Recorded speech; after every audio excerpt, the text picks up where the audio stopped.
할렐루야. 자, 오늘은 로마서 8장 12절로 17절까지의 말씀을 중심으로 예수의 살과 피는 사랑의 빛이라는 제목으로 하나님 말씀 함께 나누겠습니다. 성경은 하나님께서 우리를 사랑하셨다라고 기록하고 있습니다.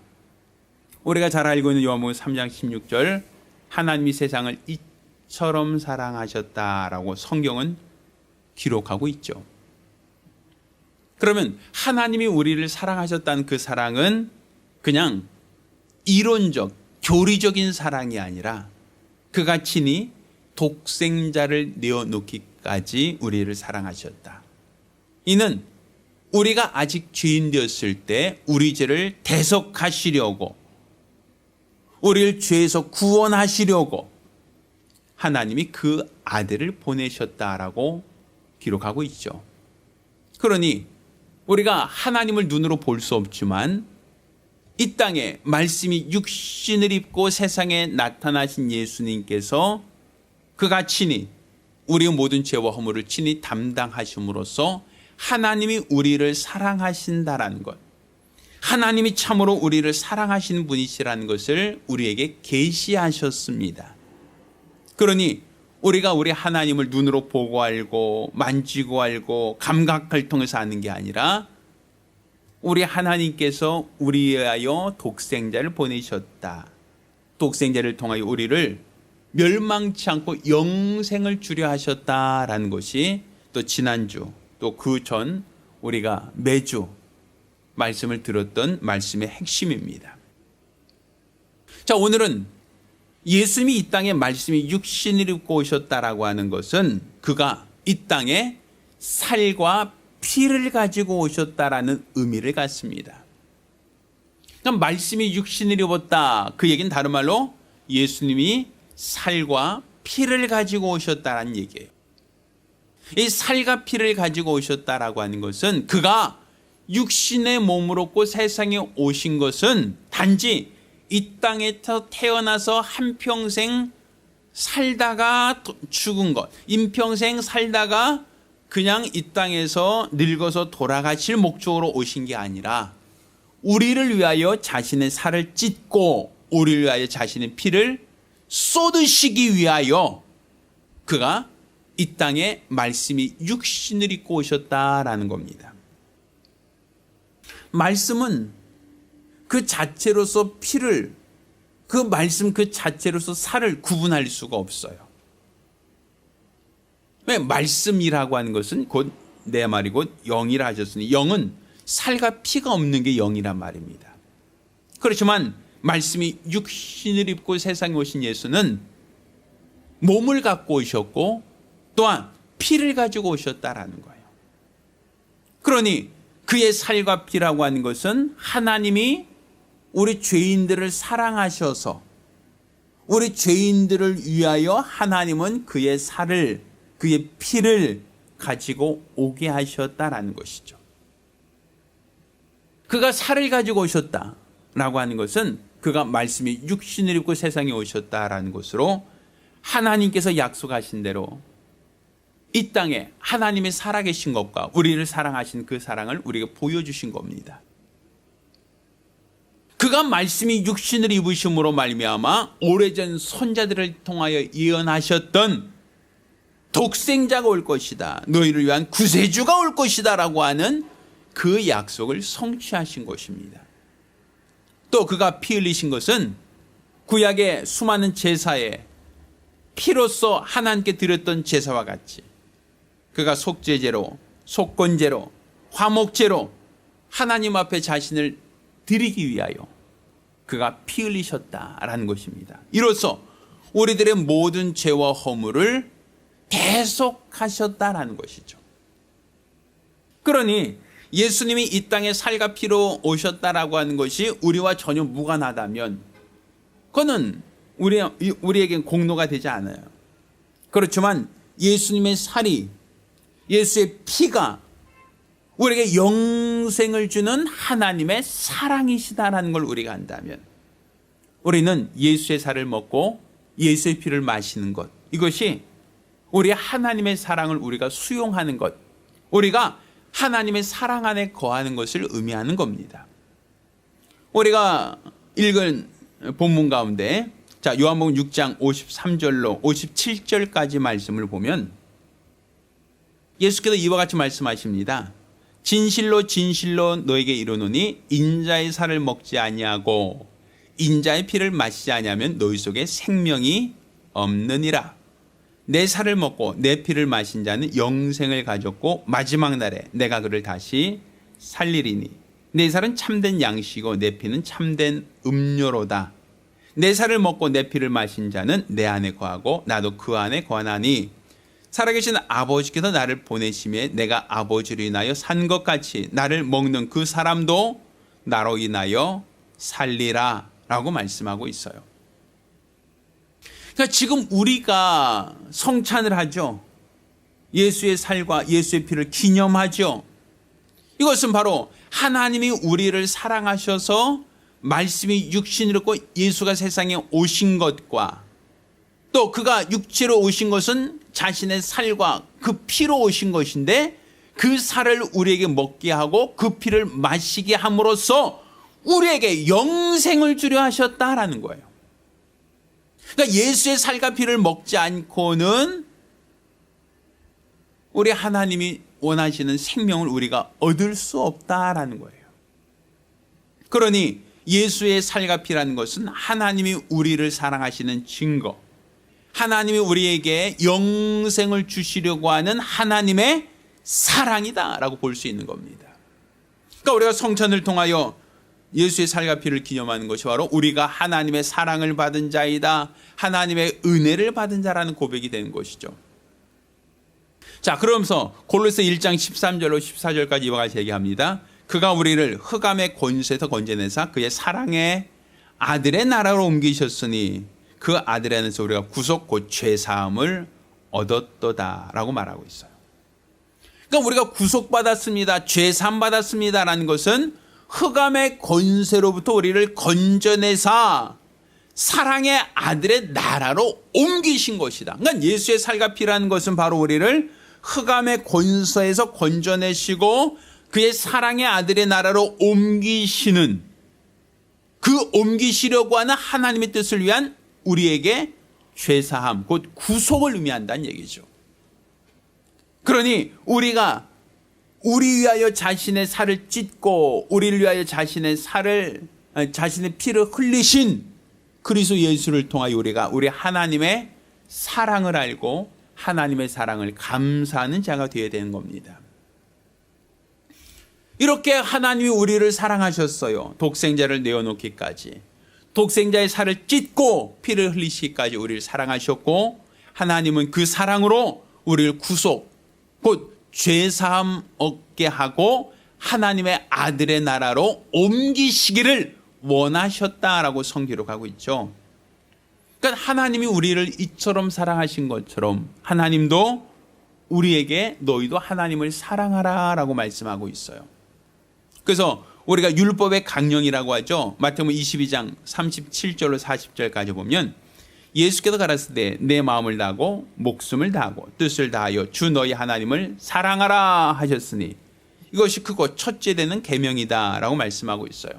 또한 둘째는 그와 같으니 내 이웃을 내 몸과 같이 사랑하라 하셨습니다. 이 두 계명이 온 율법과 선자의 강령이다 라고 말하고 있어요. 그러니까 하나님께서 독생자를 보내신 것은 그의 살과 피를 주시려고 하는 것이고, 그의 살과 피를 먹고 마심으로써 우리가 죄사함 곧 구속을 받고 하나님의 나라로 옮기시려고 하는 게 바로 하나님의 사랑이었다면, 하나님이 이처럼 우리를 사랑하신 것처럼 너희도 사랑하기를 원한다라는 거예요. 누구를? 하나님을 사랑하라. 마음을 다하고 목숨을 다하고 힘을 다하고 뜻을 다하여 주 너희 하나님을 사랑하라. 이것이 약속에 있는 첫 계명이다. 또한 내 이웃을 내 몸처럼 사랑하라 라고 말씀하셨어요. 그러니까 하나님이 우리를 사랑하셨다라는 것으로 끝난 게 아니라 이제 너희가 그 사랑을 안다면, 너희가 그 사랑을 깨달았다면 너희도 사랑하기를 원한다. 누구를? 하나님을. 또한 이웃을이라고 표현하고 있죠. 그럼 하나님을 사랑하라는 건 우리가 이해해요. 왜? 그가 나 위하여 피 흘리셨으니까, 그가 나 위하여 독생자를 주셨으니까 우리가 하나님을 사랑하되 마음과 뜻과 힘과 목숨을 다하여 주 너희 하나님을 사랑하는 것은 당연하다라고 볼 수 있죠. 그런데 내 이웃을 내 몸처럼 사랑하라 하고 말씀하고 있거든요. 그럼 여기서 말하는 내 이웃을 내 몸처럼 사랑하라는 말씀은 왜 우리에게 허락하시는가? 그것은 하나님께서 그 아들을 보내서 죄인을 구속하시고 아들의 나라로 옮기시길 원하시는 게 아버지가 간절히 원하시는 사랑의 마음이란 말이에요. 그러니까 내 이웃을 내 몸처럼 사랑하라는 것은 내가 너를 사랑한 것처럼, 내가 너를 구속한 것처럼, 내가 너의 모든 죄를 대속하여 준 것처럼 내 이웃의 죄도 나는 사하길 원하고, 내 이웃도 구속하길 원하고, 내 이웃도 구원하여 아들의 나라로 옮기길 원한다는 거예요. 그러니 하나님 아버지의 마음은 나 한 사람, 나 개인에게 국한되고 끝나는 게 아니라 내가 너를 사랑한 것처럼 내 이웃도 나는 그를 사랑한다라는 거예요. 내가 너를 구속한 것처럼 내 이웃도 구속하길 원한다라는 거예요. 너에게 아들의 나라로 옮겼던 것처럼 저 죄 가운데 있는 자들도 아들의 나라로 옮기길 원한다는 거예요. 그러니 예수 그리스도는 특정 개인, 특정 민족에게만 주신 하나님의 약속이 아니라 모든 믿는 자에게 주시는 하나님의 사랑, 모든 인류를 사랑하시는 우리 하나님의 은총이다라고 볼 수 있는 거예요. 그냥 내가 저 이웃을, 내가 저 죄인들을 사랑하여 내가 아들을 내어놓고 아들의 피와 살로서 저를 구속하여 주었던 것처럼 아직까지도 예수를 알지 못하는 저들도 속히 예수를 알고 영접함으로 죄사함 곧 구속을 받고 아들의 나라로 옮겼으면 좋겠다라는 것이죠. 그러니 아버지의 마음을 알고 있는 자는 이웃을 내 몸처럼 사랑할 수 있다는 거예요. 예수님께서 나 위하여 피 흘리신 것처럼 내 이웃을 위하여서 피 흘렸으니 그 죄인들을 위하여 피 흘리신 예수의 사랑이 그들에게도 그대로 나타나고 드러날 수 있도록 우리가 그 역할을 감당하는 것을 우린 전도라고 얘기하는 겁니다. 자, 그러면 이웃이 누구인가?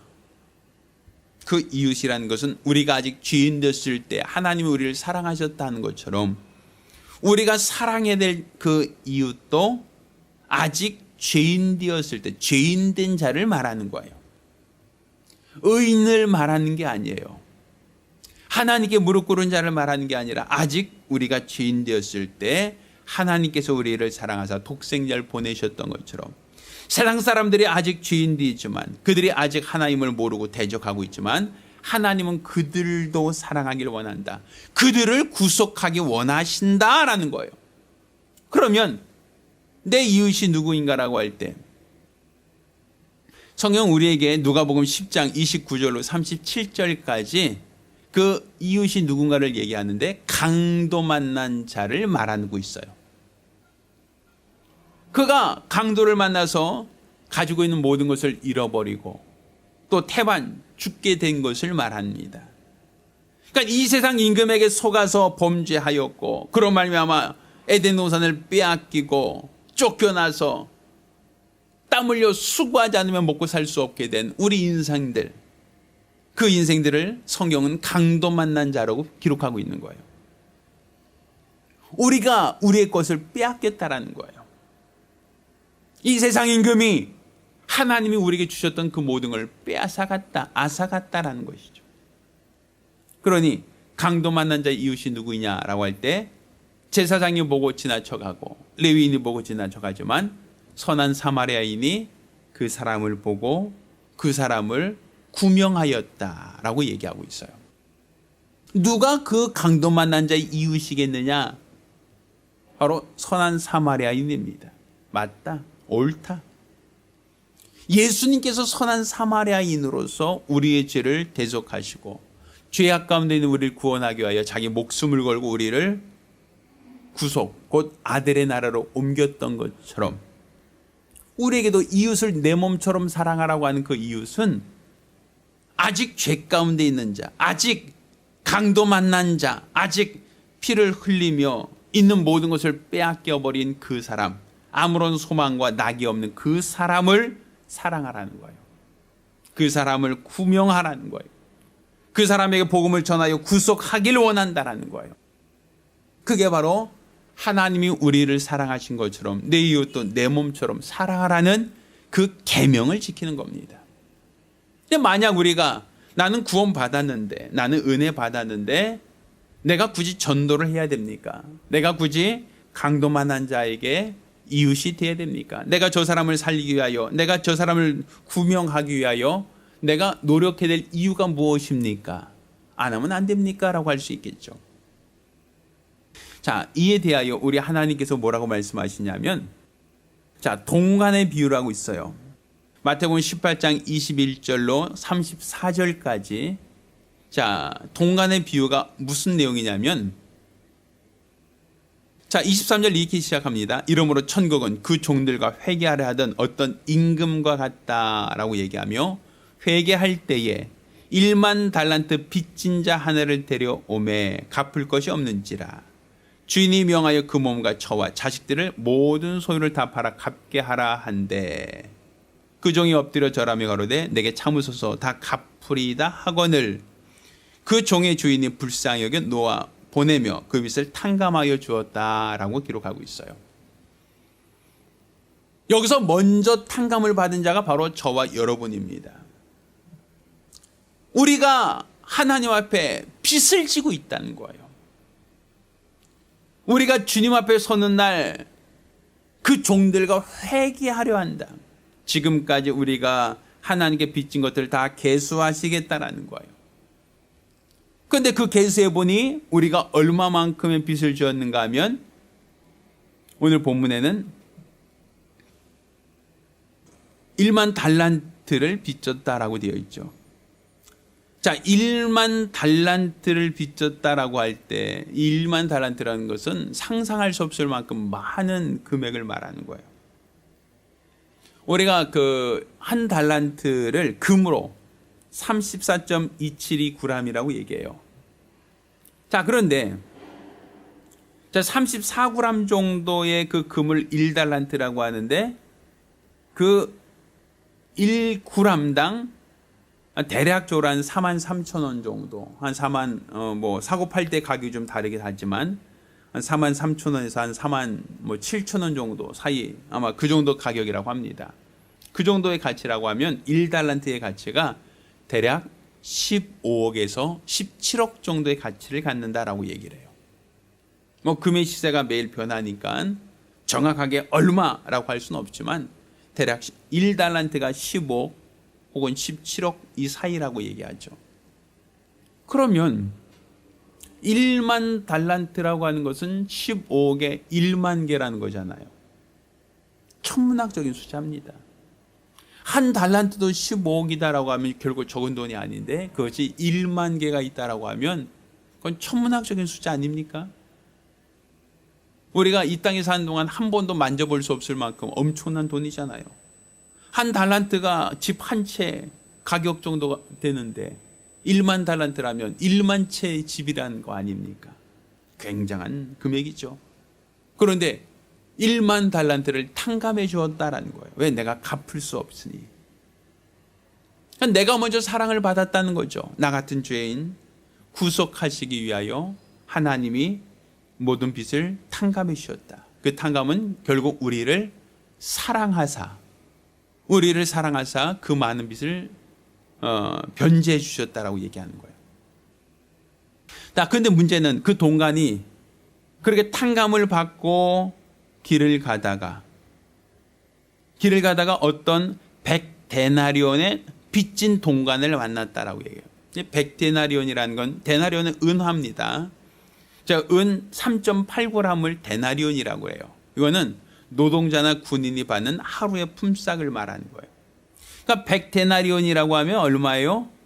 뭐 하루 일당을 우리가 한 30만 원 정도 잡는다 할지라도 100일 동안 일한 금액이란 말이에요. 그러니까 잘해야 뭐 한 3천만 원 정도 되겠죠. 그러면 한 3천만 원 정도 빚진 자가 있는데 그 사람을 보고 빚을 갚으라고 요구합니다. 너 나에게 빚진 것을 갚으라고 요청하죠. 근데 그 모습을 누가 봤어요? 그 종들이 보고 주인에게 고하죠. 주인님이 1만 달란트를 탕감해 준 그 사람이 100데나리온 빚진 자를 만나서 그에게 빚을 변제하라고 추심하고 있습니다. 어찌할까요? 그저 왕이 1만 달란트 탕감해 준 사람을 다시 부릅니다. 나는 너에게 이렇게 많은 것을 탕감해 주었는데 왜 너는 너에게 100데나리온 빚진 자를 탕감해 주지 않느냐라는 거예요. 그러면서 네가 그 빚을 다 갚을 때까지 저 사람을 옥에 가두라고 얘기해요. 그러니까 내가 은혜 받았는데, 내가 사랑 받았는데 먼저 사랑받은 자가 사랑하지 않으면 하나님께서 책망하신다는 거예요.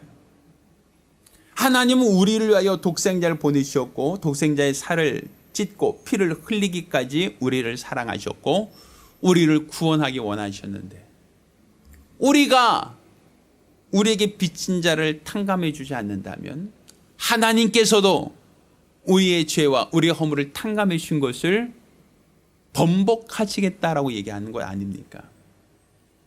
그러니 사랑이라는 건 빚이라고 얘기하는 거예요. 빚은 갚아도 되고 안 갚아도 되는 걸 빚이라고 얘기하지 않습니다. 빚이라고 하는 것은 반드시 갚아야만 하는 거예요. 우리가 하나님께 빚진 자예요. 하나님께서는 그의 사랑하는 아들을 내어놓기까지 우리를 사랑하셨어요. 자신의 살을 찢고 피 흘리기까지 우리를 사랑하셨고 우리를 구속하셨어요. 그러니 우리도 강도 만난 자와 같은 이웃을 사랑하는데 내가 그들을 위하여 내 살을 찢고 피를 흘리는 것이 마땅하다는 거예요. 그것을 하지 않으려고 한다면 우리 주님께서는 나를 탕감해 주신 것을 후회하시고 나에게 그 모든 것을 다 갚을 때까지 엄히 꾸중과 책망이 있을 수 있다는 것이죠. 그러니 우리가 신앙생활 한다라고 하는 것은 우리 하나님이 우리를 위하여 독생자를 보내사 그 살과 피를 찢기까지 우리에게 사랑하셨으니 이처럼 사랑에 빚진 우리도 내가 그 빚을 하나님으로부터 변제받은 것처럼 우리도 우리에게 잘못한 자를 70번에 7번까지 용서하며 그들의 죄를 구속하는 것, 그들에게 복음을 전하여 하나님의 사랑을 받도록 하는 것, 이게 바로 우리가 마땅히 해야 될 일입니다. 예수의 살과 피는 바로 하나님이 우리를 먼저 사랑하신 표이기도 하지만 이것은 또 한편으로는 우리가 사랑으로 빚진 자 되었다라는 의미이기도 합니다. 우리가 사랑으로 빚진 자 되었다면 그 빚을 갚아야 하듯 내 이웃을 내 몸처럼 사랑하는 것, 이것이 바로 우리 하나님이 원하시는 것이요 하나님이 기뻐하시는 신앙이라는 걸 깨닫기를 예수 이름으로 축원합니다. 할렐루야. 따라서 우리가 오늘 성찬을 하시고 예수의 살과 피를 기념하셨다면 이제 우리도 하나님께 사랑에 빚진 자로서 내 이웃을 내 몸처럼 사랑하리라, 이런 각오와 결심 갖기를 예수 이름으로 부탁드립니다. 기도하겠습니다. 우리가 기도하실 때 내가 사랑에 빚진 자임에도 불구하고 나는 사랑하지 않았다면, 나는 탕감받았다면서도 내가 탕감해 주지 않았다면 주여 나를 불쌍히 여기시고 용서하사 우리 주님께 내가 탕감받은 것처럼 나도 내 이웃의 죄를 탕감하기를 원하오니 나를 도와달라고 간절히 사모하며 한 목소리로 기도합니다.